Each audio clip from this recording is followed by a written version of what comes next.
بسم اللہ الرحمن الرحیم۔ السلام علیکم۔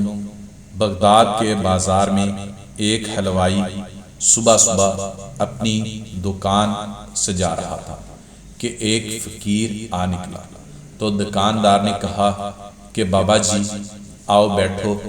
فقیر بیٹھ گیا تو حلوائی نے گرم گرم دودھ فقیر کو پیش کیا۔ فقیر نے دودھ پی کر اللہ تعالیٰ کا شکر ادا کیا اور اس حلوائی کو کہا کہ بھائی تیرا شکریہ، اور یہ کہہ کر فقیر چل پڑا۔ بازار میں ایک فاحشہ عورت اپنے دوست کے ساتھ سیڑھیوں پر بیٹھ کر موسم کا لطف لے رہی تھی۔ ہلکی ہلکی بوندہ باندی ہو رہی تھی۔ بازار میں کیچڑ تھا۔ فقیر اپنی موج میں بازار سے گزر رہا تھا کہ فقیر کے چلنے سے ایک چھینٹا اڑا اور فاحشہ عورت کے لباس پر گر گیا۔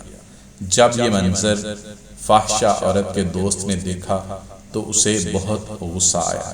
وہ اٹھا اور فقیر کے منہ پر تھپڑ مارا اور کہا کہ فقیر بنے پھرتے ہو، چلنے پھرنے کی تمیز نہیں۔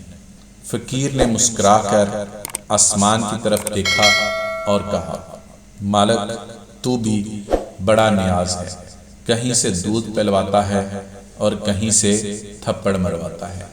یہ کہہ کر فقیر آگے چل پڑا۔ فاحشہ عورت چھت پر چڑھ رہی تھی تو سیڑھیوں پر اس کا پاؤں پھسلتا ہے اور زمین پر سر کے بل گر جاتی ہے۔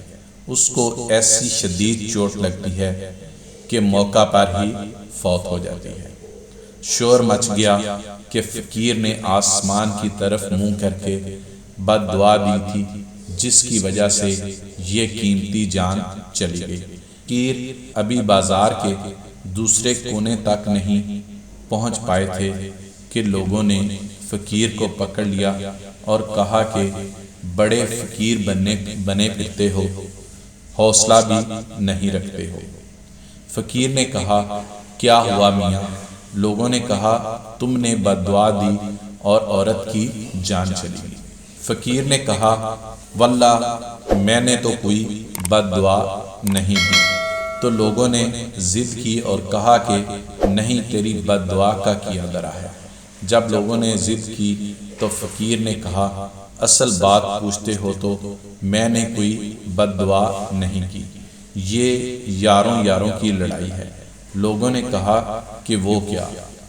فقیر نے کہا، جب میں گزر رہا تھا اور میرے پاؤں سے چھینٹا اڑا اور اس عورت کے لباس پر پڑا تو اس کے یار کو غصہ آیا۔ اس نے مجھے تھپڑ مارا تو پھر میرے یار کو بھی غصہ آ گیا۔